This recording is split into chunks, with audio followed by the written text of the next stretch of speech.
Well, welcome once again to the Party of One podcast, the actual play RPG podcast where the gaming table is always set for two. I'm your host, as always, Jeff Stormer. And this week on the show, I am joined by tabletop streamer, designer, writer Nathan Blades for a playthrough of their game, Wandering Spark. Wandering Spark is a micro-RPG inspired by the works of Shinichiro Watanabe about a wayward engineer traveling from city to city doing odd jobs and an emancipated android released from the servitude they were built under. The two of them travel together, drifting from place to place in search of themselves, each other, and a secret yearning. It is a wonderful, interesting game. It is an asymmetrical RPG where the play experience for the engineer and the android are different experiences. It is beautifully written. It was a wonderful game to play. I adored it. I cannot wait for you to hear it. I really think that you should go pick it up because it is just an absolutely phenomenal role-playing experience. Also, it's cool robot stuff. Who doesn't love cool robots? You can pick up a copy of Wandering Spark at sixofspades.itch.io/wanderingspark, or you can check the show notes for a link. Now I don't really have anything else for you, so let's go ahead and throw it over to me in the past so that he can get started with the show. Take it past me.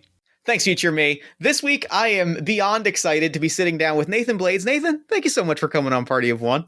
Oh, hi, hello. I am everybody's favorite androgynous android game show host from the future, Nathan Blades. It is a pleasure to meet you. How's it going? Hell of a good intro. You know, like I've done enough of these that I've learned to appreciate a good intro, and that one was top of the charts, frankly. When you have to say it every time you do like a stream on Twitch, you get used to being able to do it without flubbing. And even then, sometimes I screw it up. But today we did it right. Look, the amount of times that I've messed up, thanks, future me, and that's 3 words, and I've said it hundreds of times. I feel you. We're on the same page. Trust. But yeah. It's super good to be on the show. I'm happy to have you on the show. This is gonna be good. I've been looking forward to this. Yes. You featured so many rad indie designers and people in the play space and everything. So I'm glad to also get a share of that parasocial relationship pie. Heck yeah. Hell yeah. We're serving it up for everyone. There's enough parasocial relationship pie to go around.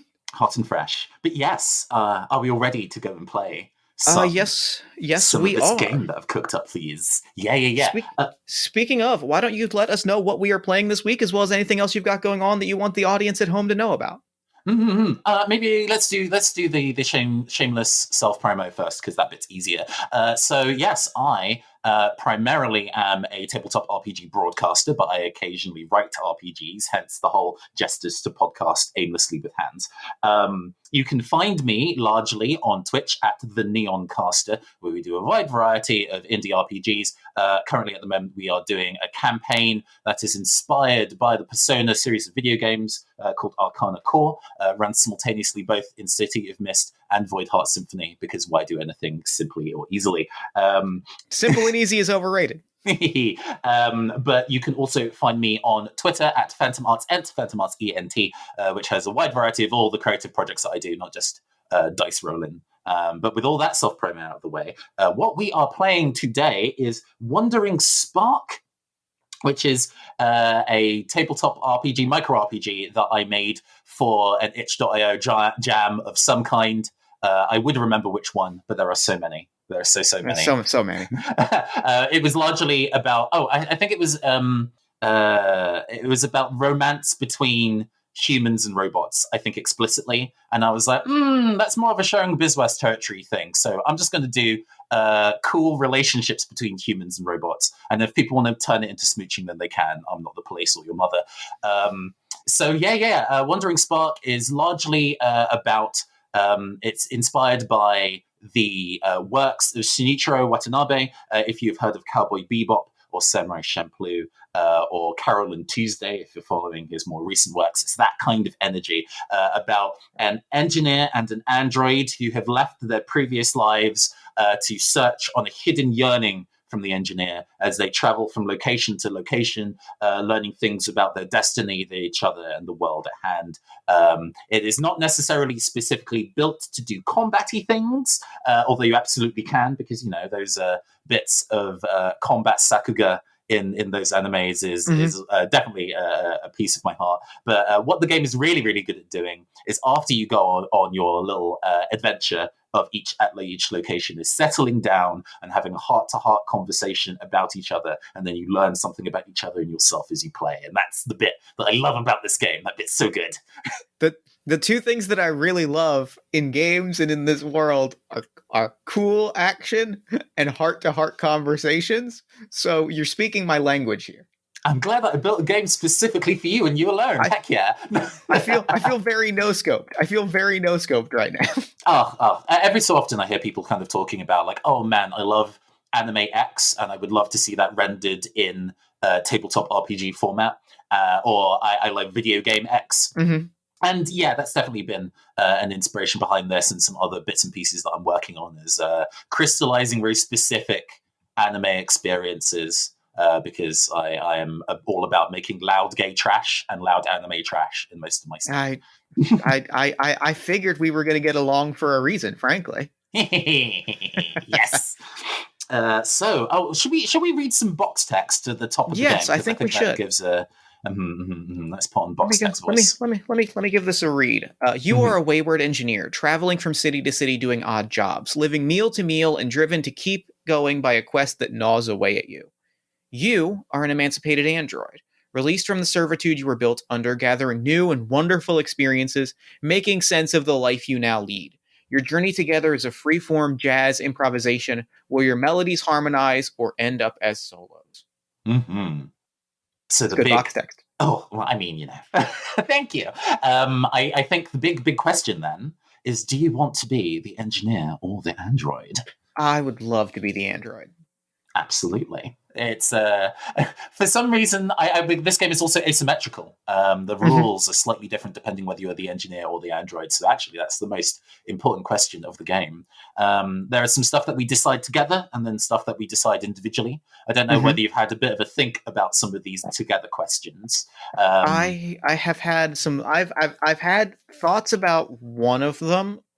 But the other two, I mean, I arguably, I guess, probably the easier of the two or the three, which is names, because I love naming things. But as far as like occupations and how we met, I could go. I'm open to suggestions.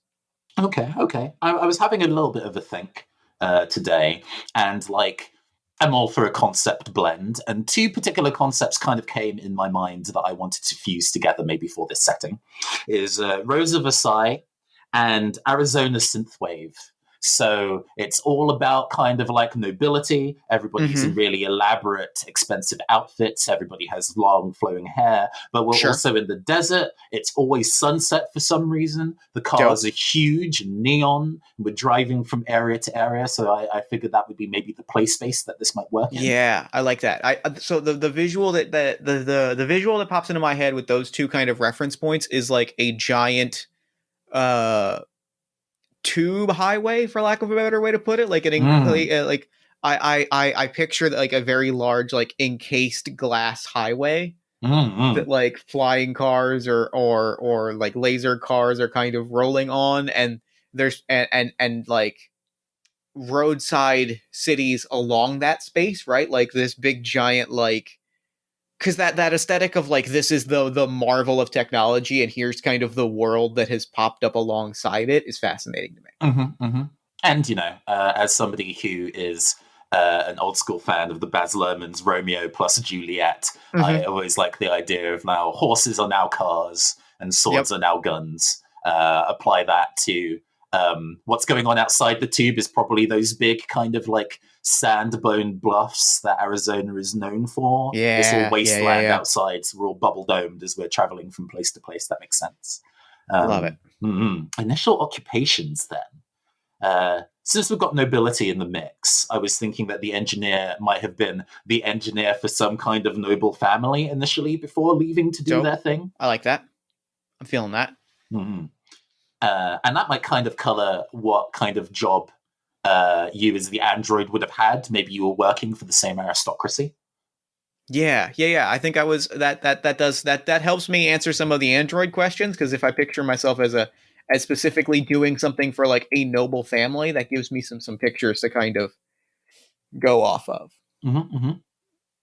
What So do you I'm think you might wondering. be doing while were you like a butler? Are you kind of like a top chef? Did you personally massage the backs of the noble lord and lady of the manor? I I think I was so this is me jumping ahead just a moment of like Hmm. what function was installed when you one of the first question that I would ask myself as the android is what function was installed when you were built, Hmm. and the option weather forecast sensors. I kind of love the picture of being uh not quite a scryer, not quite like somewhere between a scryer and an attendant of like the person that kind of the butler that hands a noble family the newspaper Hmm. that Hmm. is like pulled from the the hollow web of like, well, the weather is this today, we're going to have a cold front coming in, there's conflicts between these gangs in the desert. Hmm. This house has brought in an assassin. We should probably look out for that.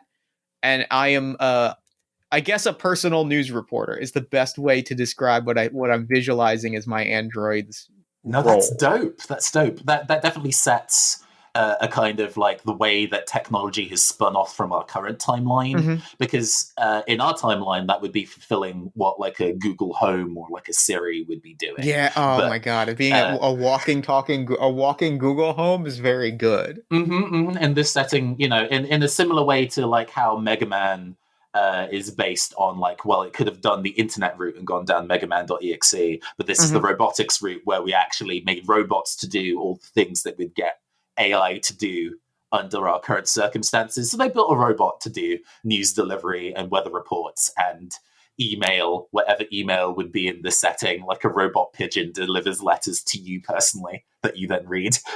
Oh yeah. It is a the aesthetic visual that jumps out at me, and this is not necessarily something that will come up in play, but it's an important aesthetic detail.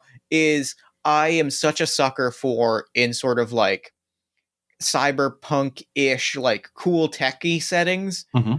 And the hollow internet that you can see around you. Oh, So sure. Mm-hmm. literally the idea of a carrier of like an email that is literally a carrier, like a neon light carrier pigeon that like lands to anybody that is jacked into the web and then like unfurls into like a hollow message is a cool visual. That's dope. I'm into that. I'm into that. Yes, absolutely. So that also kind of defines the how we first met, because if we are working for the same noble, Mm-hmm. it would stand to reason that just while we do our daily duties, we would have encountered each other before, but we might not necessarily have been like best mates or whatever while we were working for the Lord. Whether we want to give the Lord a name or what have you, we can decide as we play, or whether they are Yeah. just the Lord, capital T, capital L. Um, but I like the fact that after we got, fired or let go, or the Lord horribly died, and so now none of us have jobs anymore, Mm-hmm. we've ended up having to band together just because, like, what do we do now? Yeah, I really love that. I love that we weren't necessarily like that is a relationship that is interesting to me, is that if we are forced to be close now and like we didn't already have that level of like deep companionship, that's very interesting to me. Mm-hmm. Okay, cool. I'm cool with that. What do you feeling for your Android name then? So my name is Act, Mm-hmm. and Act is short for Action News Informabot 417, Mm-hmm. but I just go Action by News Act. Informer Bot. Yes. Oh, absolutely. What pronouns does Act use? Act uses he they. Mm-hmm.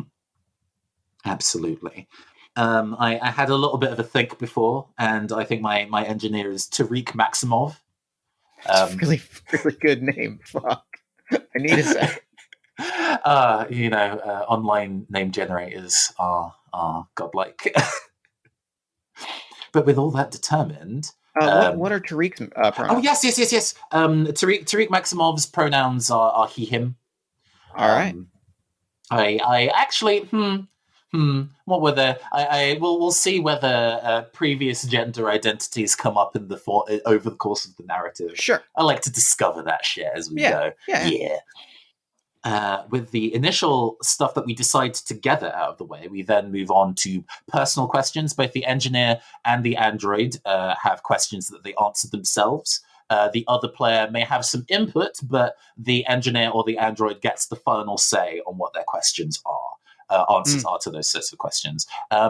Shall we do the Android ones first? Because Yeah. you're the guest. I'm the guest and you're the guest simultaneously. But I'd like to pass it over to you. We can. What function was installed into you when you were first built? In the rules, there are suggestions, but I like to give those suggestions. But you could do what you want. For this particular one, there's stuff like a mining drill, a concealed firearm, a riot shield. So the option that is listed here that like I immediately jumped towards was weather forecast sensors, and I love that as being. I'm gonna expand that slightly and say like info sensors or and like aggregation sensors of like like weather forecasts. Like I get news bulletins beamed into my head. Like I get general news and events kind of beamed into my head. Absolutely. What function has been installed since your emancipation? So this narrative tends to kick in slightly after once we're on it's usually in medias res kind of deal. So once we're on our journey and maybe some small things have changed since our previous employ. So what has been installed into you since you were fired or left the Lord's home? I'm gonna go off of the list here. The list is good, but I immediately go to jump jets. I was not built to be right. Like I was not built to be outwardly mobile, right? Like I was built to kind of walk the grounds and chat people up. And I think it has been installed in me is like jump jets or repulsor jets or like something that like I can leap off of surfaces just for that like added level of mobility, because I imagine there's the world outside of the grounds is a dangerous place, and we need to be able to move at any given time. Absolutely. And the third question on both the engineer and the android is character building for the other player. So what 3 odd jobs does the engineer do while traveling? So these 3 things are things that are applied to my tiny character sheet. So I love equipment repair. That feels like if that feels right. I'm gonna say scavenging or like tech scavenging or tech scraping, even like the job of something needs to be pulled out of this like malfunctioning machine, or like we need a device that is inside of this like half working piece of construction equipment, but we need the core to like sort of slapdashedly put it into another device. And I'm going to say I'm going to say delivery driver, which is an option on the list, but I'm going to put big giant quotation marks on delivery. And you can take that as you will. Drugs, absolutely. Maybe not even so much drugs as like tech contraband or information. Occasionally drugs. Let's not leave drugs off let's not take drugs wholly off the table. But like stuff needs somebody needs something, and because those 3 options together give like a cool visual of like you need to bring somebody a reactor core, and it's like and they come to you because it's, well, we need somebody to pull the core out of a thing. We need somebody to bring us the core, and then once you're here, you may as well just install the reactor core where we need it. I can get you the part cheap and quickly, but whether the part itself is good is the dice that you are rolling when you are employing me. Absolutely. Or the quality and legality of the parts is up for debate. Absolutely. Okay, killer. All right. There are stats in this game. There are 3 stats: willpower, creativity, and charm. All 3 things that anybody with a fully free sentient consciousness might have. However, as the android, you are still, at least at the start of the game, quite locked away in terms of what is available to you in your personality. So while you have those stats of willpower, creativity, and charm, they are all, at least currently, 0. After all, when you are doing your job, you don't need to be creative or charming. Right. You just need to do your job. Right. Let's move on to those engineer questions. I have similar questions to ask myself and then impinge some questions onto ACT. I start with, what significant thing have I left behind? I did some thinking about this before. Tariq, previously, while they are currently were, or at least their main job for the Lord was a mechanic and driver, they were militia. They were part of the Lord's personal guard, and they had I think a bequeathed gun, and it was incredibly elaborate, ridiculously pretty, but they have since vowed to never shoot a gun to kill anybody anymore. So Dope. They Good. specifically left that gun behind. There's still a crack shop with a gun, but if they ever need it, they've got it. But they refuse to use that one. They specifically left that one behind. And if they do manage to acquire another one, it will never be able to kill another living thing. So we have bequeathed gun. Okay. What does Tariq yearn for while on this journey? To which I quite like some of these ones that we've put as samples. They're very good. They're very good. Is the thing. Learn a song lost to history. See their face again. That was real good. But I have chosen off the script to be employed by a new noble. Being off the books, Tariq does not know how to deal. Fair. Yeah, they kind of want to be under somebody's employ again, so their life can have structure. Does this mean that they're a power bottom? Probably yes. Would they tell you that if you asked? Probably yes. But yes, they are. He's kind of looking to get back in the game once again. Be employed, and finally, three directives that were built into the android when they were built. To which there's a handful of juicy options here. Always tell the truth. Do not express sadness or fear. I'm going to go for do not express sadness or fear on the books because I quite enjoy that one. Being able to break that directive is always quite juicy. That's a good moment. Considering what we've kind of talked about in terms of how ACT gains their information, do not reject information from the satellite with a capital S. Oh. And a third. What juicy third thing shall we do? That also ties into do not go more than 24 hours without being connected to the internet. Love it. There we go. So those are your 3 directives. They are, both a help and a hindrance, as we will find out in the mechanics. To tie things up, I also have 3 stats of willpower, creativity, and charm, and I can assign the following numbers, 10, 20, and 30. I like to think that Tariq Maximov, with a name like that, is quite charming. So that feels right. Of 30, a willpower of 20, and a creativity of 10. They are very doing things by the book, and thinking outside of the box is kind of difficult. To talk a little bit about the dice mechanics and then some of the bonus rules that I've had to make up to make this a 2-player GM-less game. Because I didn't build it with it being GMless in mind, but then after like thinking about it for 30 seconds, like no, we can rehack it to make it do that. But dice mechanics in this game: when the outcome of something is uncertain, a player chooses if they are tackling the issue with willpower, creativity, or charm, and then rolls D100 or 2D10 if you're nasty, adding the value of that stat to the roll.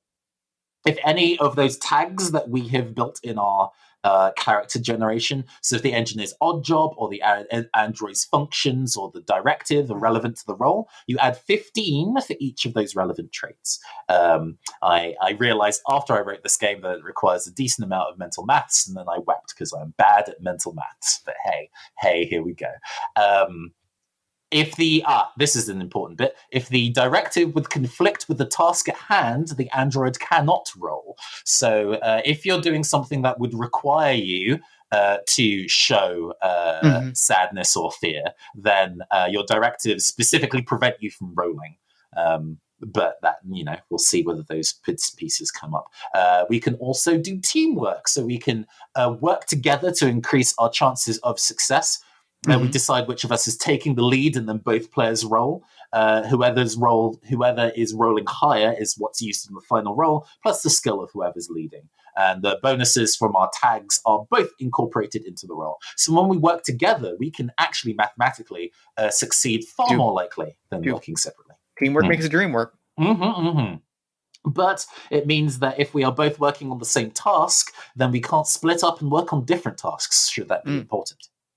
How we're going to go and handle this being a bit more GM-less is that I think it's going to be tag team GMing. Sure. Yep. This game is all about wandering from location to location and then solving or doing something interesting at that location, having a bit of a heart-to-heart, and then moving on to the next one. So how we're going to do that is that I'm going to GM a location, then you're going to GM one, and so on. And I guess because this is going to be an hour and a half rather than this game tends to play in about 2 hours to 3. So we're just going to do 3 locations and then work out where we're at narrative-wise at the end of those 3. Cool. Plus a little bit of an intro. I also, it's not set in the rules, but I like to kind of do a tiny bit of RP about the moment when we get kicked out from our previous job and then working out what the F we're going to do. But do we have any questions before we go and get into that kind of initial meeting and us going on the road together? No, I think that all makes perfect sense. Okay, let's go kick off a bit of the scene, and we can kind of tag team a little bit for what this opening scene is going to be. All right. Sunset, naturally, because of the setting and genre that we have chosen. I guess outside of the Lord's Manor, what does the Lord's Manor look like? So a visual and a little bit of like action that both kind of bounce off of the stuff that you've kind of dropped a little bit. I'm picturing a little bit less of a mansion or if we're like less of a mansion manor and a little like with a little bit of like a compound aesthetic. This is the type of wealthy of noble that had a militia, which implies that this is a noble that had more of a military presence, whether due to paranoia or grand ambition or something like that. Ooh, okay, yeah. So it's a little bit more. There's a big like there are hangar bays on like their grounds, right? Like it's very kind of almost NASA-ish, right? Like a big buildings, big like headquarters, but also just here's the flight pad and very present displays of like hardware and places where people march and things like that. I think then, as kind of like an establishing shot, we get an expanse of flat concrete marked with thick yellow lines. In the background, we see the kind of desert like bluffs of Arizona lit red and purple in the sunset, and then 2 poles with like orange sirens rise out of the ground and spin round, illuminating the camera with flashes of orange as the screen shakes and part of the concrete starts to rise up out of the ground. It's not a flat area. It's actually an elevator from below the surface as this large platform rises out. And on this platform, we see a variety of staff of the manor. Some military, some chefs, some household, some just general service staff, all variously carrying suitcases, cardboard boxes filled with office plants. Nobody really says too much, but it's very clear that all of us have been fired.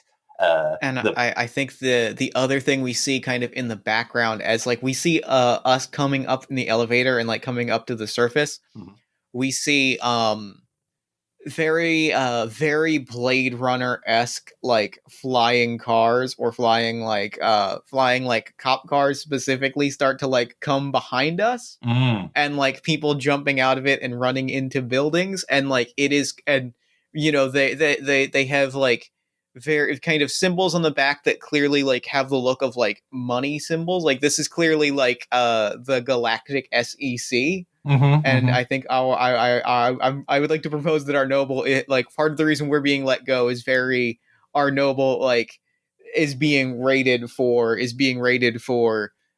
some sort of financial misfeasance, and they have just simply like their empire has crumbled to sand behind us. Every single cent, every single double dollar has been taken, and with I like the idea of us all being, the scene of us rising out the ground is really calm, but the background is complete chaos as these kind of like IRS cops storm the entire compound. Tariq is struggling, trying to carry all the bits and pieces by themselves, and but in trying to like one of the kind of like wheelie suitcases is starting to roll away, and in trying to kind of get that under control, the large boxes that he's carrying under another hand is starting to topple over, and if he's unassisted, this is going to be a complete mess.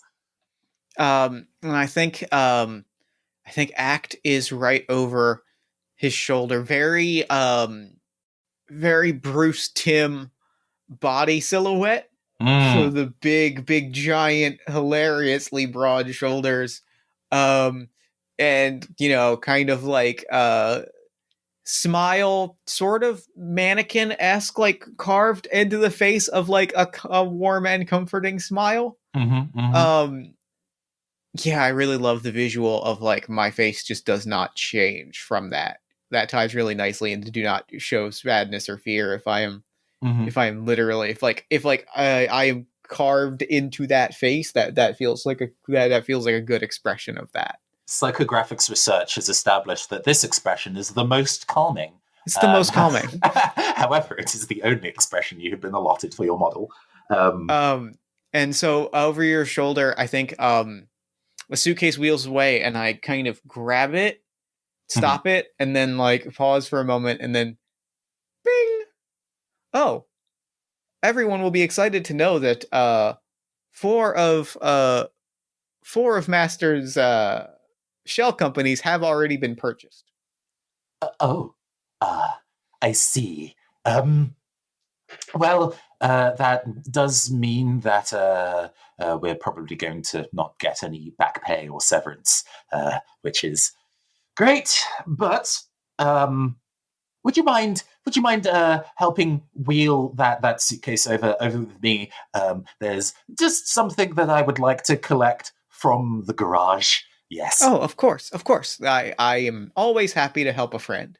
Tariq looks incredibly shifty as he pulls like a laser car fob key from his kind of like work jacket. I'm just grabbing increasingly more suitcases and things and holding them with like an impeccable robotic balance. I'm just holding more and more suitcases, and I'm just rattling off facts like, oh, interesting.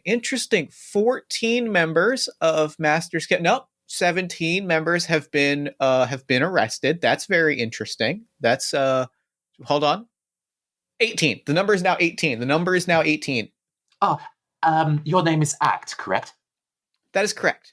Yeah, right. I don't suppose any of the Lord's vehicles have been impounded yet? Let me run some numbers. Let me run some information.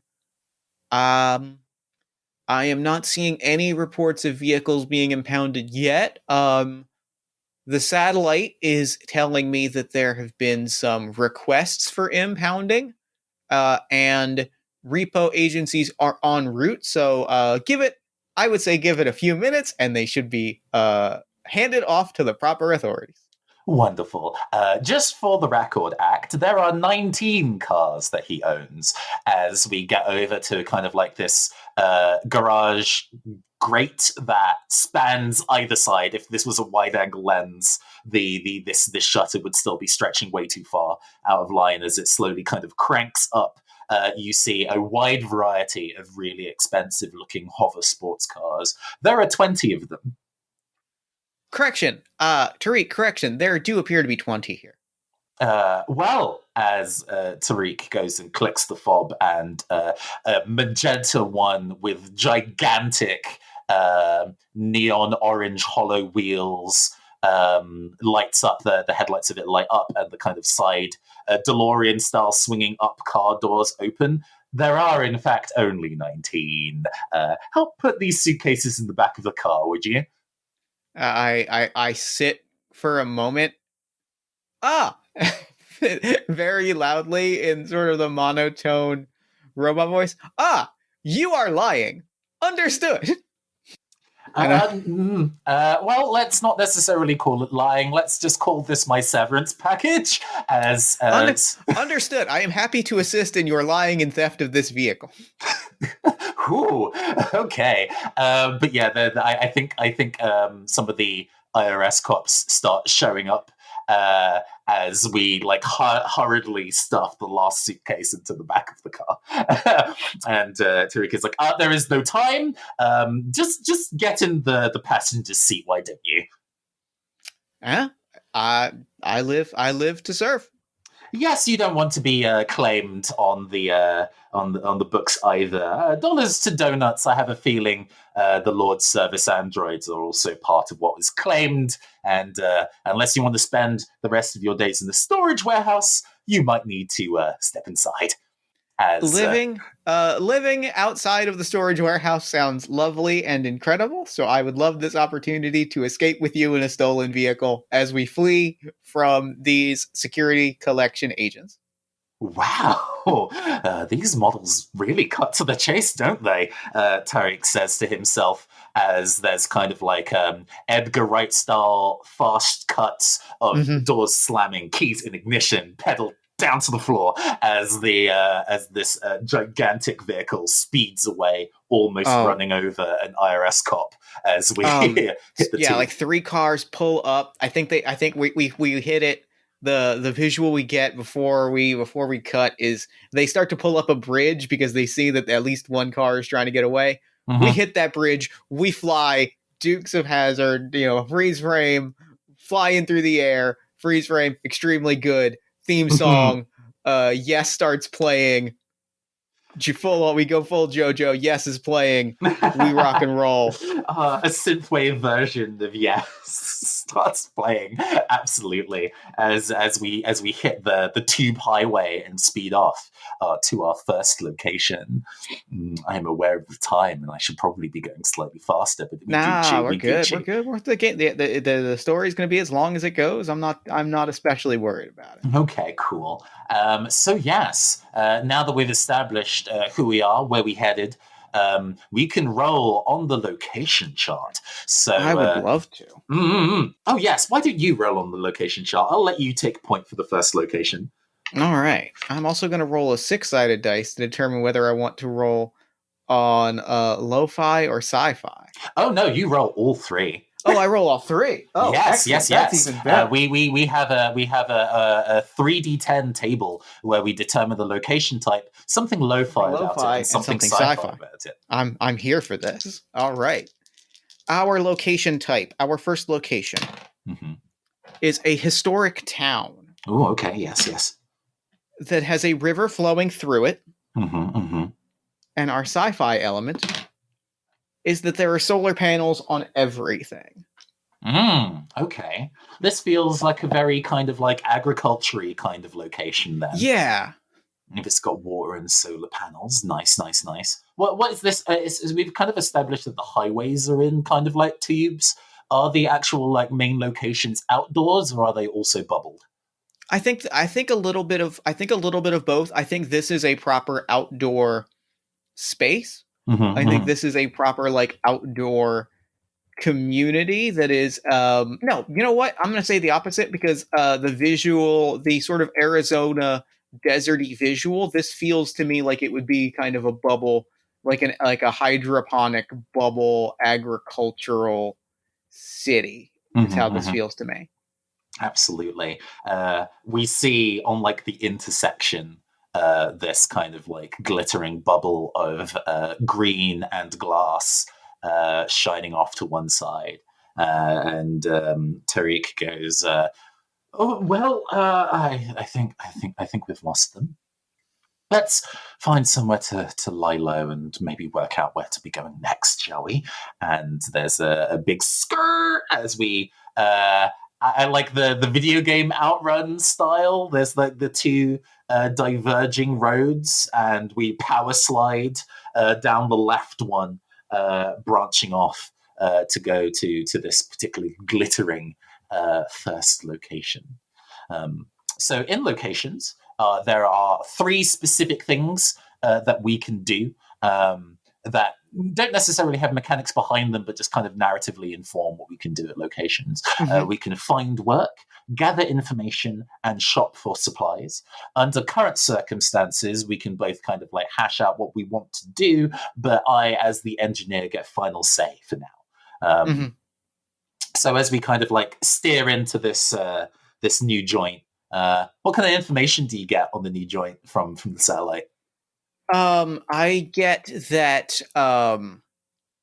I get that another member of the Lord's militia, like there has recently been a change in government, and like recently, I think that as I'm kind of the visual that I get is that like as we're driving, as we're pulling up, we hear what sounds like a very like expository news radio sort of broadcast. But then we cut to the inside of the car and its act just rambling, just never once shuts up. I'm just like and it's all kind of has that NPR or like the news very kind of newsy sheen to it. So it's like, well, there has been a change in governmental power in let's call it Water Wheel. Water Wheel's government has recently transitioned a presence of, oh, that's interesting. Do you remember Carlisle Inferno, Tariq? Yeah. Tariq is kind of almost drooped over their steering wheel, having heard this kind of information spiel for maybe the last hour and a half. That's the famous architect or something, I think. Yes. Yes. They actually, you might remember them because they actually built a lot of the Lord's actual manor. They built a lot of that structure. They seem to have sort of I guess they've transitioned out of contracted work for the Lord as well, and I think they have transitioned into what they have declared as, and then my voice changes as I play, and like around us in the car there are little like hollow news clips that I'm kind of beaming out. Not of the windshield. I still need to drive. Oh yes. Apologies. It's fine. It is fine. There's no need to worry. The drive we'll get to our destination just fine. I will adjust. And little clips of Carlisle declaring that like Water Wheel is about to undergo a dramatic transformation that is going to make it the future of industrial food generation for not just the surrounding bubble cities, but for the world at large.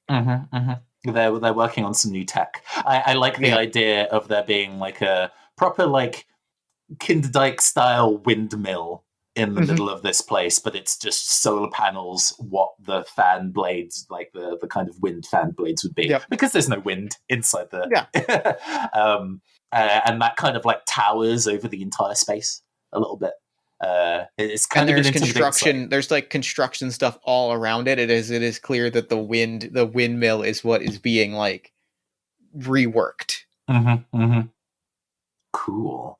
Oh, I think the scene changes or to like a peaceful field of waving ears of corn, and it hangs there for a couple seconds, and then you can kind of hear this weird. The sound design in this movie is really clever and does a mixture of kind of like sci-fi hovering sounds and like V8 revving engine for the car, and that gets progressively louder as the car plows into this field of corn, flattening a kind of like clean, very sharply edged row until it's the middle of the field, and then Tariq turns off the engine of the car and there's a moment of silence.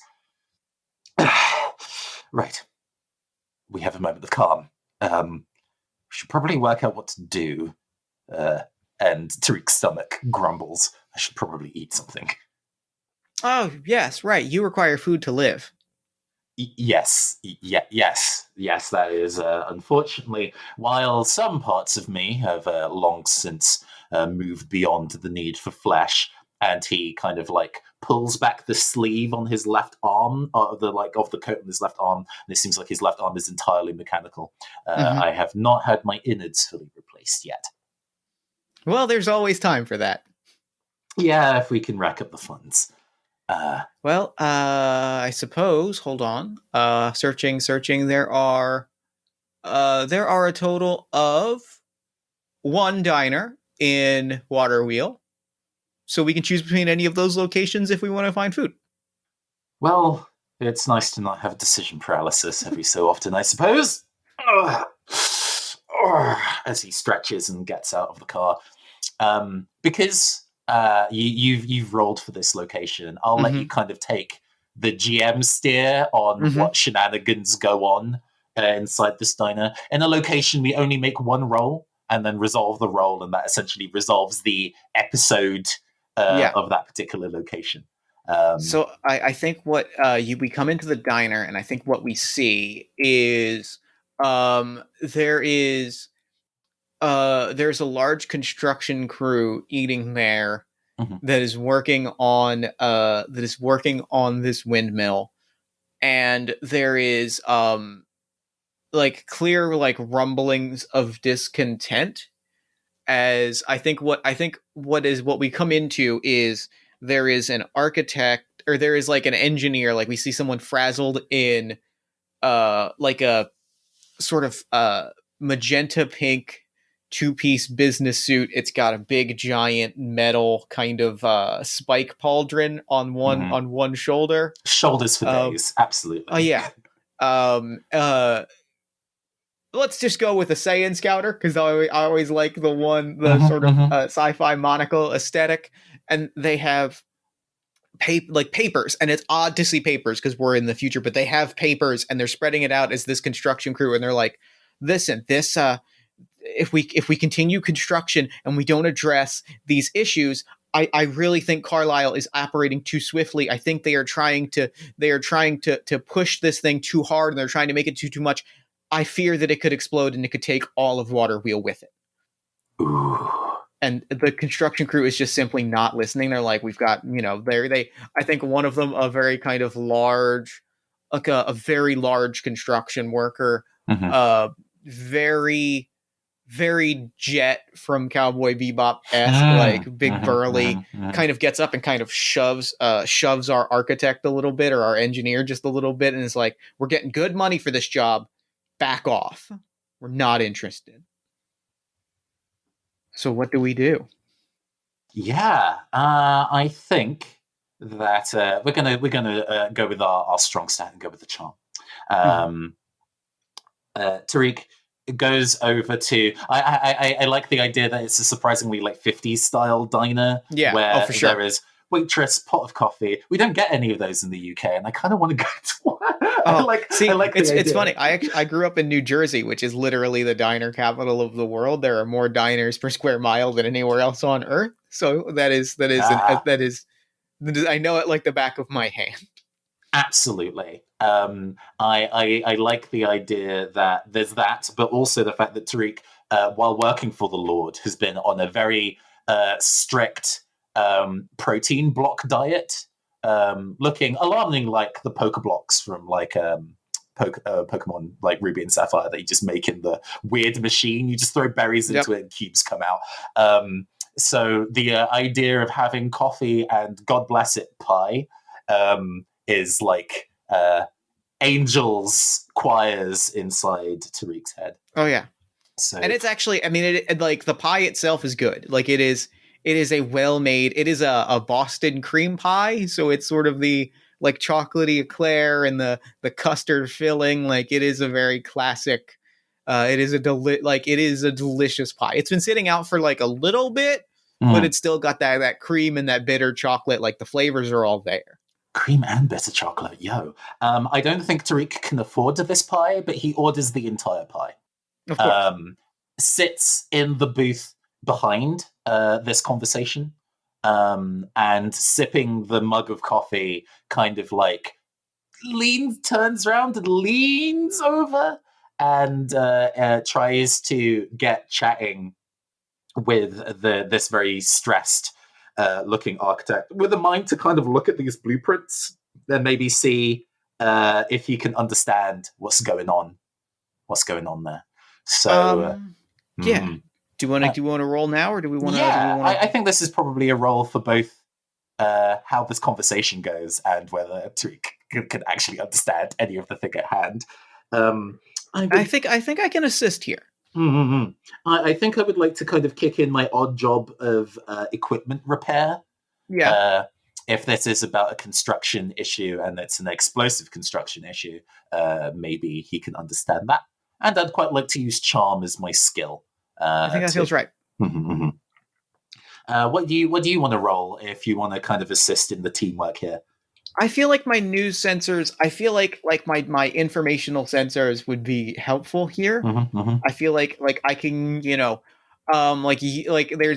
I think we kind of see like a back and forth shot of, you kind of studying things and sort of running the numbers in your head, and me just like facts and figures just kind of beaming in front of my head as I'm like digging up information on or news reports and like press conferences and all these different like status reports on the nature of this operation. Okay, makes sense. So that's 15 from your information gathering, 15 from my equipment repair, so that's 30. And my charm is also 30. So we both roll, and then whoever rolls highest, we add 62, and that is the result for the roll. 2! Heck yeah. Oh, well, I rolled a 79, so I think we're good. So that would be 109. We have degrees of success, very similar to Powered by the Apocalypse. Wait, with 60, it's 139. Oh, right. Hold on. Yes, but this is my bad mental maths. There's 60 because it's adding my charm, so 139. So definitely exceeding. 50 to 69 is a partial success. 70, 100 is a full, and over 100 is a critical success. So with 139, we super exceed in being able to smooth talk and understand what's going on with this blueprint. Mm-hmm. So Tariq kind of like leans over, takes a long, slow sip from their mug of coffee as they look at the blueprints. What is incredibly effed up about these blueprints, I guess? They are trying to convert this into like a quantum power generator. Ooh, that already sounds bad. And in doing so, I think that the problem is that like they're doing it with the parts that they have in town, which means that they are lacking at least one key like piece of the puzzle. Like they are lacking a they are lacking the neural stabilizer unit, which like without that, like it will blast it will blast full power into every like outlet wire, cable, water dispenser in water wheel, and just like there is an increasingly certain opportunity. Like I think Tariq, like in the back of your mind, like once you kind of see that like that piece is not there, you kind of run the numbers, and it is like 139% certain that this place just disappears into a plane of glass. Yeah. Imagine like 3 million fuses all exploding simultaneously. Yeah, exactly. So in entirely ignoring kind of personal space, Tariq continues to kind of lean over, neck extending, until his head is kind of like next to this very stressed magenta business suit guy, and is like, "Oh, hey, that's interesting." I think they're very flustered, and they're like, yes, it is interesting. I wish I could get someone else to pay attention to this and act on the other side of the table. Like, I am also paying attention to this. Like, thank you. Yep, that's 3 now. We've got 3 people, I guess, apparently. So, I have an interesting tip for you, and all it's going to cost you is 1 cream and chocolate pie and a highway access code for the toll gate down the way. I'm gonna need a little more than that to give you my access code. I don't know what you could do on the highway under my name, but well, it seems as Tariq points with a finger covered in cream, like kind of pokes the paper and probably upsets this guy. You are missing a neural transmitter or neural stabilizer, which. Ooh, that's no good. But I know where you can get one. And I think that they stand up. I think they like they look at you for a long time, and they narrow their eyes, and then like Edgar Wright quick shots of like money on table, pie in mouth, and like the 3 of us are walking back to the car as they are like talking through like, all right. That's here. All right. Here's the pass. Just if anybody asks, your name is Aster Limital. That's me. I'm Aster. Nice to meet you. Just put my name in the file. You should be good. I've got highway access through at least the end of the month. Just go get it, and please be back here by please. We've maybe got 2 days. I think. Oh, hold on. I'm getting mild interference on my Audacity. Why are you wiggling like that? Don't wiggle. Stop wiggling. Stop wiggling. There we go. It's fine. It'll come out. It'll come out in the cleanup. So the kind of information that Tariq gave over was. It turns out that the Lord had something like a neural stabilizer in among their kind of like arms and R&D research laboratory. Man, this manor was wild. And Tariq explains it as something of a fire sale going on at the moment. And there's kind of a cut over to part of the manor being on fire. It's like, well, you can, if you go real quick, lasers are flying out. Like we're like very G.I. Joe firefight is happening. Is like people continue to run in. If you go quickly, you might be able to obtain one. As the with the kind of like money on the table. Nice to meet you. I guess I am also Aster for now. You have a good day now. As we step out back to the car, the door shuts. And there's like a moment of silence, and then Tariq goes, "Oh, that went so well! Ah, yes!" That was an unqualified success. Whew. Oh God, I was not expecting it to go anywhere near as nicely as that. Oh boy! You can always count on landing in the right place at the right time. And it seems you can always count on finding a good diner with amazing cream pie. Hopefully we can find one in the next town. Fingers crossed. Mm-hmm. And there's as the car hovers back into life. The gigantic orange hollow wheels manifest as the car pulls back out of this crop field, destroying more of the crops as we speed on back onto the highway once more. And my audio has stopped wiggling. Good job, audio. So after the events have concluded, we have a moment of downtime to read from the box text. When leaving a location, players can hold a scene of the engineer and the android as they unwind at day's end. It might be checking into a motel, sitting around a campfire, speeding down the highway at night. Rolls may be made during these scenes also if you'd like to weave in some additional uncertainty. So I think we then resume as we pull up to this checkpoint. It is in like Hackers where it cuts to inside the security building and the computers are basically gigantic crystalline glass structures of engraved circuitry. The toll booth looks like that, really menacing. Increased menacingness is that there seems to be what looks like a free floating eyeball hovering atop the kind of like gate, and that is very much a laser turret. The fact that they made it look like an eye, they again did some psychographics research on top 10 most intimidating free floating objects that could be a gun, and eyes topped that for several years in a row. So this one is definitely an eye laser. As we pull in, Tariq, who inexplicably now has shades, drops the shades. My name is Asterliminal, as there's a swipe of a key card, multiple like bulletproof style doors hiss open as the road stretches beyond, and there's kind of, we speed away. We haven't stolen any money, so it's not like that would be fluttering behind this.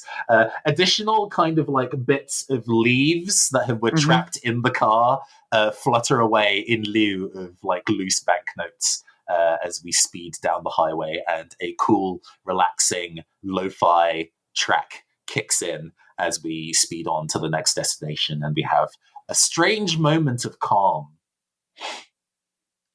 And I think Act is quiet for a very long, like a while, and then just sort of in the way that Act speaks. The satellite had a lot to say about that generator.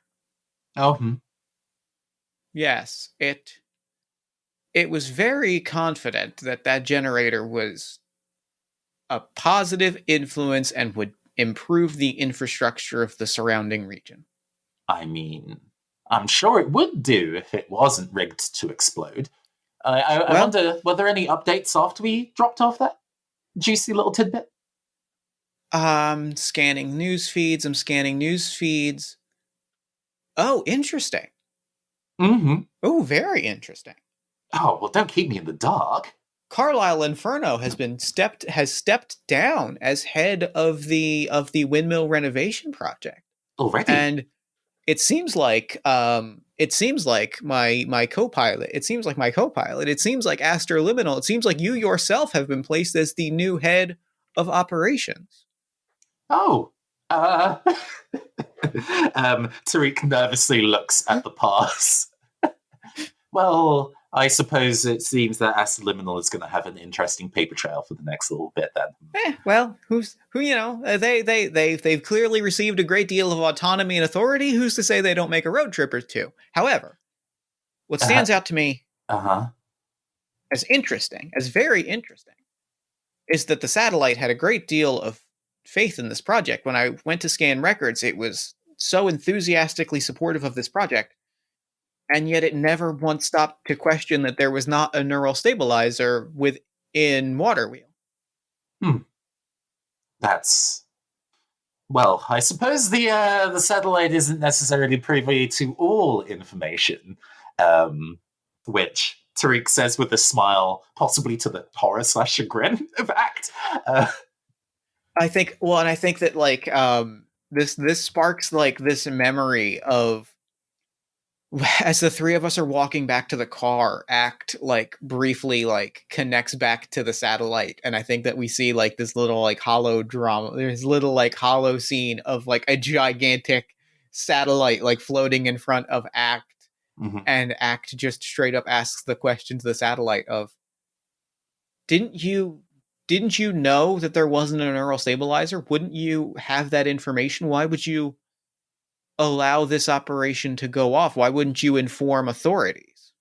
I think the satellite responds in the kind of buzz you hear when you stand too close to like an electricity pylon, but it's subtitled, and it says, "There are facts that those who use our information are not yet to know."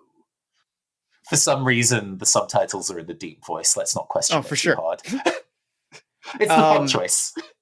And I think that like we flash back, and I think the closing visual of this scene is we hear Tariq say like, "Well, it doesn't, the satellite might not be infallible," and Mac goes, "Yes, I suppose that might be correct." Huh? And like a tiny little light on one of their eyes switches off as we continue to drive down the highway. Huh. Is all that Tariq offers in response as the car pulls away, center shot away to like the vanishing point of the camera. Having sparked a memory and done something related to one of your directives, you may now break that directive. It no longer is something that can help nor hinder you, but you can change one of your three stats, either willpower, creativity, or charm, to 35. I am going to change willpower to 35. Heck yeah. Also, we gained desire points. So at the end of every kind of like scene at a location, depending on how well we rolled, we gain desire points. Desire points are used to actualize a character's dream. The engineer's dream was played out in the open, being to be employed by a new noble. But the android also has a dream, which is kept secret or not discussed until they break their first directive. Act, what is your yearning? What is your dream? My yearning is to see a distant vista beyond the bubble. Ooh, interesting.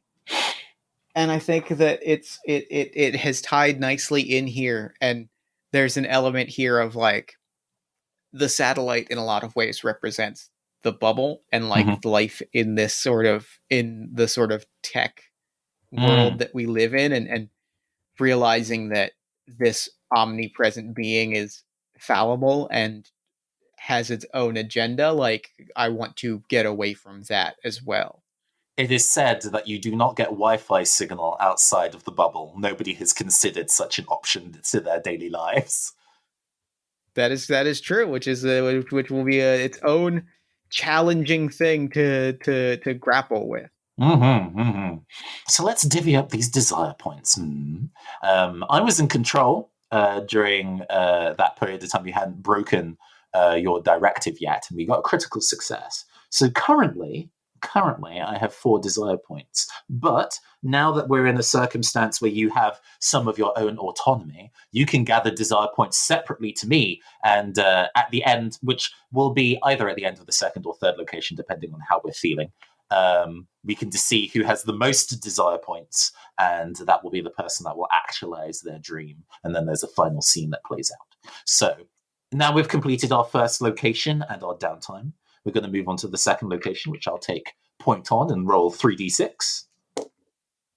2, 4, and 2. Well, I've got a historic town. Let me do something different. 9. There we go. A heavily fortified town with open air concerts, and all workers are androids. Interesting. Very interesting. I think as we continue to drive and take separate paths, this highway that we're on starts to veer to the left, and it keeps turning to the left. And you notice that as we keep going, we just go in a full loop and another loop and another loop downwards.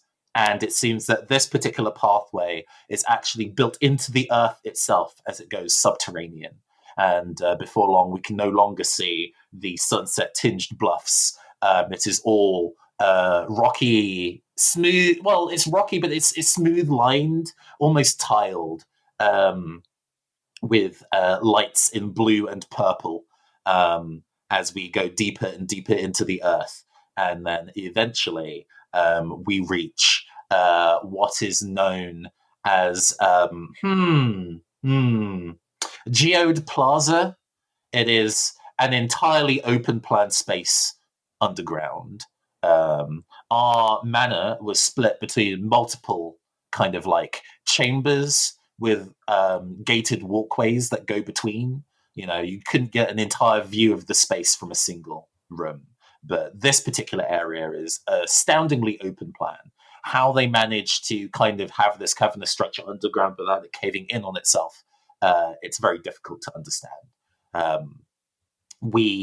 I think we arrive, and there seems to be like a market day going on, like some kind of local cultural event where lots of like pop-up shops are set up, selling all sorts of food and crafts. There's a stand that is selling, they're selling vinyl records, despite the technology obviously not needing vinyl records at all. I think that is the main medium under which music is provided. That or radio. Act as a radio signal receiver. But if it's not radio signal, it's on vinyl. If you want to get music in this world. We kind of park up. There's a really elaborate fountain that is of multiple free spinning cubes that seem to be, even though they're not connected to the ground, water is pouring out of them. And there is just a general air of festivities going on in this particular area. Toik is kind of like, okay, this place seems a little more populated than the last one. The last one was pretty much entirely just potatoes and ears of corn. Maybe this will be, I can maybe get a bit of the lowdown on if there is any kind of other rival noble establishments nearby. Maybe you can finally find work again. Yes, I think there is much to be discovered here. I think Act is looking around and watching all of these androids and like kind of briefly looks up at this like open space of Geode Plaza and sees like the thick stone like roof overhead and sees all these androids. And I think for a moment they tap their eye and like turn back on the satellite display for a moment, and it like barely flickers, and then they turn it back off and they pause for a moment and go, yes, I believe there's much to be discovered here. Mm-hmm. Oh, I didn't quite ask. Which one of the? I guess the directive that you broke is that you need to. You can now reject information from the satellite. I assume. Correct. That is correct. Yes. Just checking whether it was that or the one about having to remain connected to the internet. There is, I think, in this plaza, the kind of a fanfare, like a proper royal noble cornet fanfare, as. A palanquin is stridden into this plaza, all purple and gold, and inside of it is this lady who has incredibly long, down to the floor, flowing like fiber optic, almost transparent hair. Wearing a bikini and also a royal velvet cape, and I like that we're going for these kind of like Paradise Killer style names. It's kind of evident that you also played that game recently. This is Ophiuchus. Microtone. Yes. Good. Yep. Yeah, the royal noble Ophiuchus Macrotone is here for the royal dance competition. And there's another kind of like cornet fanfare, and everybody applauds and cheers. And it seems that there are multiple dance crews that are also in this plaza, all in their own team colors, um, posing, hyping the crowd, doing stretches. What do? Oh, I think I think what I think Act like sees all of this Mm-hmm. and is watching what they are watching very carefully is all of these crews, all of these things, and we get this close up on Act and they're looking very still, right? And they have that confident smile on their face. But like there's a shadow that is casting over it that like it they're very still and they are watching all of these androids like walking around the plaza. Mm-hmm. They are setting up speakers. There are two androids that are fanning Ophiuchus Microtone. Just doing that. They seem to serve no other purpose. And I think Act approaches one and I think this is the first time I think Act approaches and like an android kind of stands up and gives a very canned greeting, and we exchange canned greetings, and Mhm. then um light and like hollow light start to swirl around the two of us as we kind of directly engage one another in like code speak. Mm-hmm, mm-hmm. And suddenly like the way that Act speaks is much is like friend it, like it just the way that like for the first time Act is very kind of like broad shouldered, very kind of rectangular in silhouette. Mm-hmm. And this is the first time like we see, and it's partially like a fantasy, but we see like his shoulders sag a little bit and like his postures droop a little bit and like starts moving a little more fluidly, like his joints aren't quite as like pre-built, and the two of them are just kind of sharing this information. And like they're the Act begins to like talk through like, so this royal dance competition, there has to be something after, right? There has to be a time when when the androids here are not putting together shops, and we're deep underground. The satellite, I tested it, is not quite their information is not quite getting down here. So is there what happens where do you go? Where do we go after? Yeah, I think the fan waving android initially greets you with a "Hey, good afternoon," really cheerfully. Mm-hmm. But then when you are communicating information on like a light flashing Mm-hmm. IR transmission level, they're like, "Oh, I'm so bored, so boring." They explain. Let's do that in character voice. Let's be professionals. Well, um, there's a little bit of an information delay down here. As things go in the Geode Plaza, there's about a 12-hour information delay. Twice a day, all the androids have, well, the users go and describe it as a siesta, but we all go back to our charging stations and relink. Gain the latest with voice finger quotes updates and use that new information to continue our services.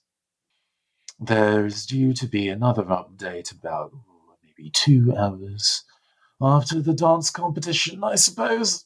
If I can be bothered. Well, whether I can be bothered doesn't really come into it much. So what you're telling me is that all of us androids get together twice a day. We gather in one place. We plug in.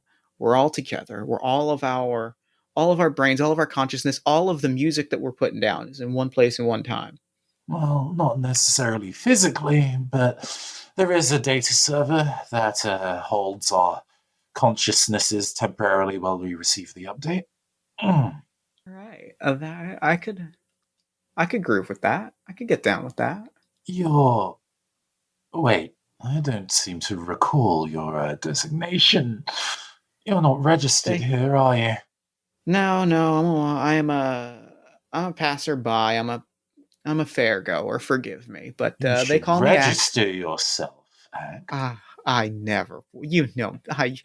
I guess you don't, but you should know me better than that. I would never register There is myself. a weird kind of like a harshness of tone, or almost a smugness of tone, in fact. Something in between of designated users shouldn't be here, and immediately this android thinks themselves as above you. Oh, Mhm. yeah, thinks themselves as above you from by not being registered already. You should register yourself here, Act. I think this is a I time where you suppose I should go might. make a roll of some kind I in think I response. might. I think I might just do that. Is there anything about your current active your tools or active directives that are relevant here? I'm thinking I might be able to argue my news sensors a little bit Mm-hmm. if I'm like able to like hop onto the or like pull up like registration info and like all that like kind of paperworky stuff, like Mm-hmm. Mm-hmm. hit the data servers on that. Mm-hmm. But other than that, that might be it. I might also argue. Actually, I'm gonna say I don't think my news servers, because I think I'm too far below ground. But I do think I'm gonna argue for using willpower here, Mm-hmm. because I think it is more so. I am aware that I am the outsider here, Mm-hmm. and I'm going to just like just kind of force of will push my way into ingratiating myself, like not through like making people like me, but through way of like I'm not leaving. Mm-hmm, mm-hmm. And willpower is what you've set to 35 upon breaking. Yeah. Yeah, yeah. Which this makes a lot of narrative sense. You're now using these new understandings of yourself in the social interaction. So, yeah, go and roll me D100 plus 35. That is an 11, so that is a 46. Ooh, that would That is be a a failure. failure. Oh gosh. Yeah. Okay. Okay. This is good. We can work with this. Which is good. Um, yeah. What do you kind of say to kind of push back against this fan waving android insisting? I think I say, well, any organization that would require me to register is not an organization that I'd want to register for. That's a very disappointing answer, huh? How unfortunate that you should be speaking to somebody who has direct connection to the Ophiuchus security service. I hope you Mm, enjoy your stay in Geode Plaza at the server disconnects, or the communication yep. line Like disconnects. hard cut off. Yep. Mm-hmm, mm-hmm. So Meanwhile, meanwhile, what is Tariq up to?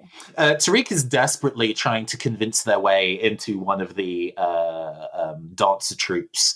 Tariq thinks that if he can join bet the best horse on the team on one of these dancing teams, do really really well in the dance competition, and then gain the favor of Ophiuchus Microtone. Maybe that's a way to getting under her employ. So I'm just going to go make a quick D100 roll plus my charm to see how that goes. It is a 47. My charm being 30, pushing me up to a 77. Making that a partial success. Oh, it's a full success. 77 is a full success. Excellent. Yay! So I gain 2 desire points from that. So I think in the background, this happens entirely off camera.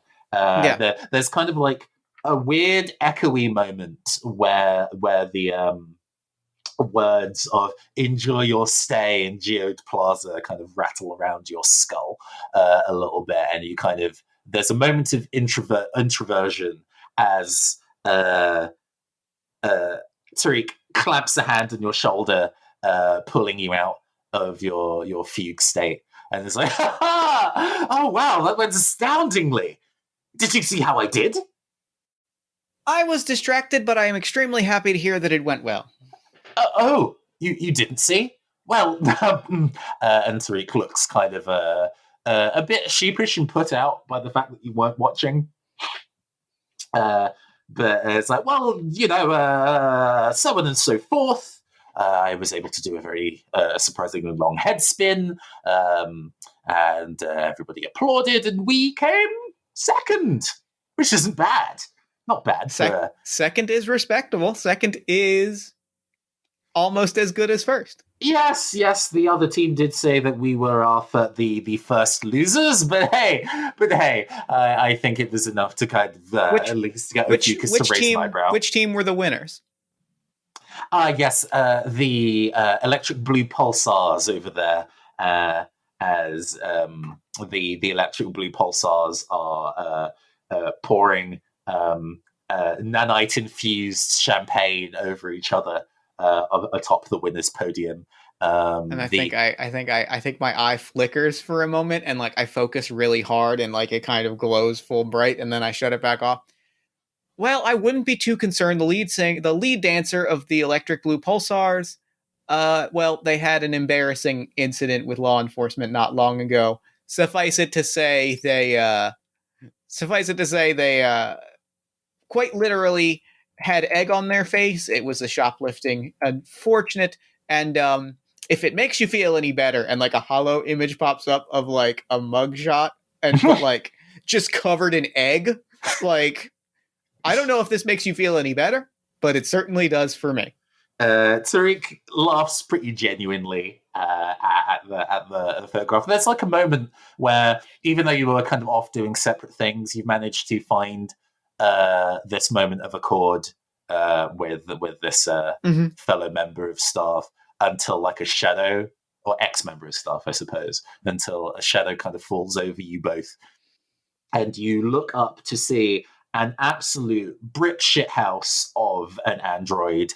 They are just almost an obelisk with perfunctory arms and legs to get them to move about the space. And it says in a incredibly deep robotic, I have been given information that you two are not registered to be present in this sector of Geode Plaza. Would you mind stating your name and identification and coming with me?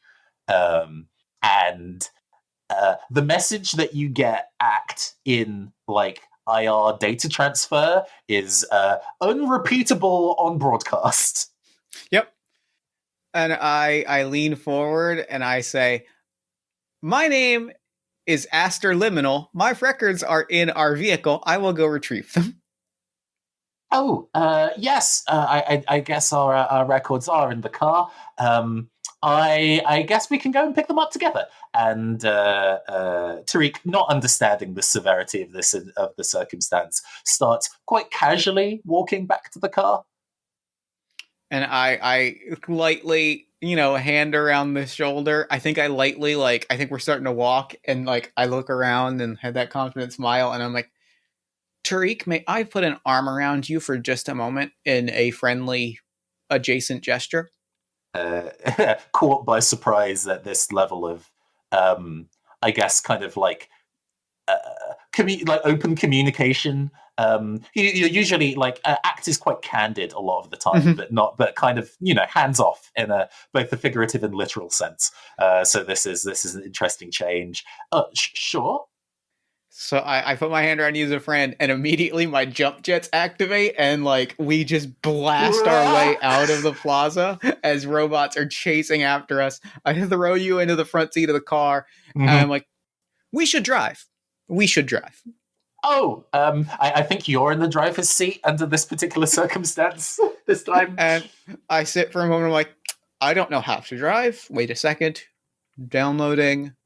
downloading. No, I would not like to download this additional software. I don't need an Maybe antivirus. you should download a little faster, as there I'm- is a Gauss cannon kind of like rips Do you, like an unless inch you above unless the you'd car. like me to have spyware, I'm going to download the custom package. All right, we are complete, and I hit the gas, tear through the checkpoint. We like smack like a glass, sort of a laser glass partition comes up to try and stop us, and we smash through it, and we're just back on the highway.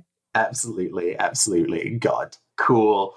Where is the being aware of time? I think we can kind of like go to the final scene after this. But what kind of like downtime? Set the downtime scene for me before we move on to the final location.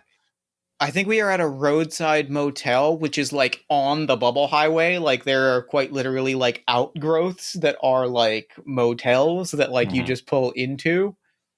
And we are like in one of those. We are in a room. It is all very like purple lit and sort of like soft corners and like soft round shapes. And we're just sitting around. I'm like plugged into a charging station. Tariq, you're probably still pretty jazzed about what happened. Like you're still pretty like hype about like how well that dance went. And I think like that there's a moment where I sit and like I'm kind of in standby mode, and then suddenly my lights turn on, and I still got that confident smile, and just Tariq. Yes, Tariq is kind of like looking at their smartphone, waiting for a phone call, and obviously looking at it isn't going to make the phone call arrive, but they're still like trying to not look at it and then looking at it after 30 seconds. But yes. And we see Act back in that moment with the other android. I'm like, that was miserable. I hated that. I'm really, really upset at how that went down. I really, really thought that I was being very friendly and cool and thought I was having a connection with someone, and it turns out they were kind of judging me for not being registered for their hoity-toity rich people gala, and frankly, I hated that. I'm really tired of people looking down on me, and I'm really tired of being treated like I am not on the level of everyone else, because you know what? I'm pretty great. Tariq's mouth kind of like hangs open. Oh, is all that he offers. Thank you for listening. I really value your friendship. Oh, a register hire. Yes, it's. I do suppose that our circumstances are somewhat hastily arranged. It is not common for employees who work in wildly different departments, to put it lightly, then suddenly going on maybe a wilderness sabbatical together. But this has been it's been unique, but not in a necessarily an unpleasant way. Aside from apparently what happened to you, I'm sorry. Thank you. I needed to hear that, and I needed to hear it from a friend. I appreciate that. Yes, and Tariq flushes. We're like not quite understanding why from a friend from an Android service unit would be something that he would take to heart. And then his phone does go off. Yep, I was about to say because knowing how many desire points you have, I think your phone absolutely goes off here, and I think that like that is your desire manifesting. Well. There is there's beep beep beep, and there's oh yes, this is probably the call. I should probably answer it. And I think Act like leans back a little bit and is like, they don't use an encrypted signal. I already know who it is, and like whispers that in a very kind of a way closer to that kind of IR communication earlier, like with a very kind of satisfaction, like watching their friend answer the call. It's just like, yeah, I can guess. I know who that is. They didn't bother to encrypt. And there's like a little like a holographic pop up from the phone. Doesn't even put it to zero. It's like, hello. My name is Last Tick of the Chronometer. I am the personal assistant of Ophiuchus Noecraton. And you're like, Yes. Is this good news?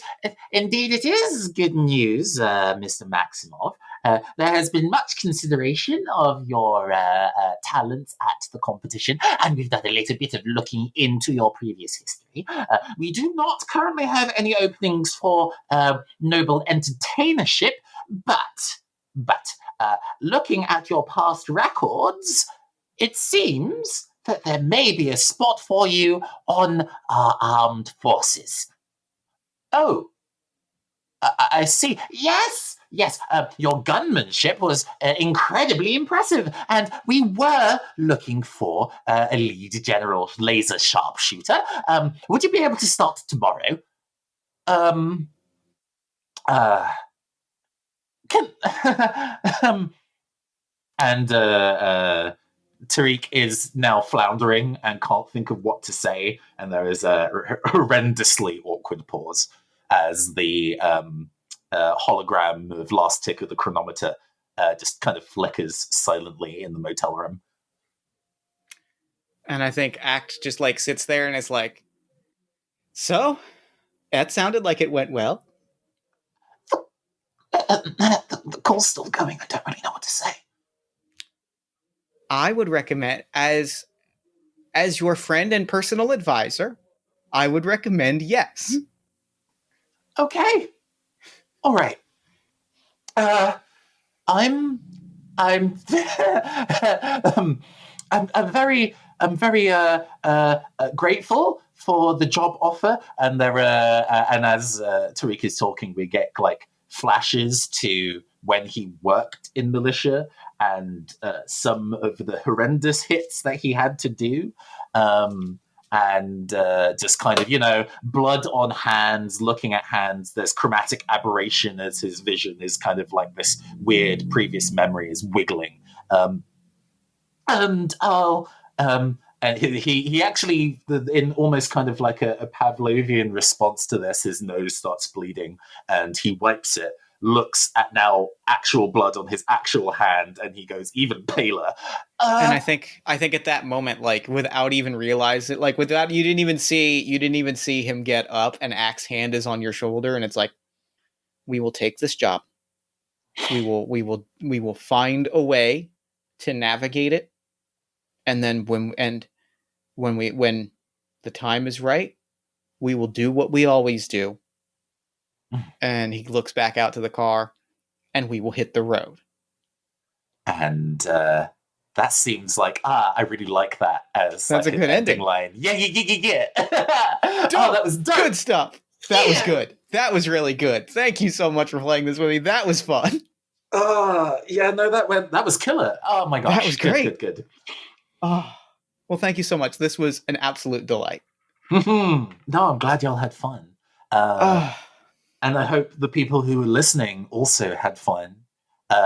If you would like to obtain Wandering Spark for yourself, well, if you backed the itch.io bundle for racial justice earlier this year at time of recording, then you already have Wandering Spark. It was part of that bundle, which is great. There's a lot of other really, really great tabletop RPGs in there that are more famous than this one, but this one also exists. Go find it. And this one shreds. Go download this one and play it, or go buy it, because if you didn't, go buy it, because it's great.